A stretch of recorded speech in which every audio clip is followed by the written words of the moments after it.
Today, we're going to be planting some seeds to make some bell peppers. So what you need for your materials is 1 strawberry container, 1 bag of soil, and some bell peppers with some seeds. What we're going to do first is take out the seeds. I'm not a gardener, but I just know how to do this, so let's take out some seeds.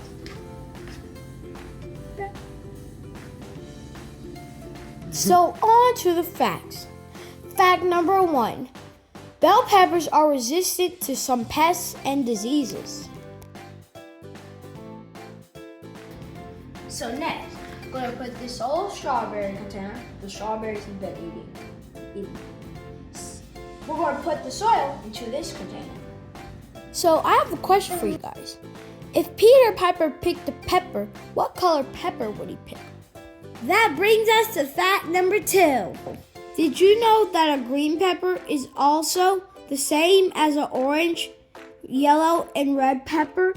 So if you want a different colored bell pepper, just leave it on the vine.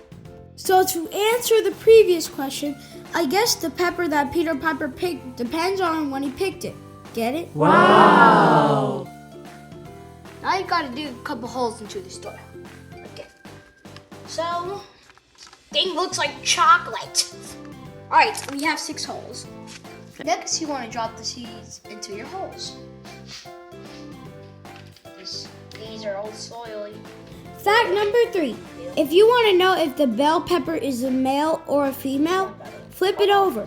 The pepper with 3 humps is a male and the one with 4 humps is a female.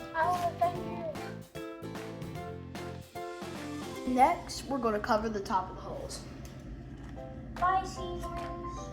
I gotta say goodbye to you. A little more soil. There you go, seedlings. Now we gotta close this top and the top. We gotta take this stuff outside. Okay, so now we're going to pour the water on the soil.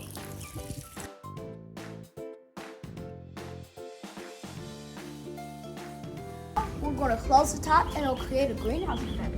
I see one little green seed. Now we wait and we'll see you in a couple of weeks.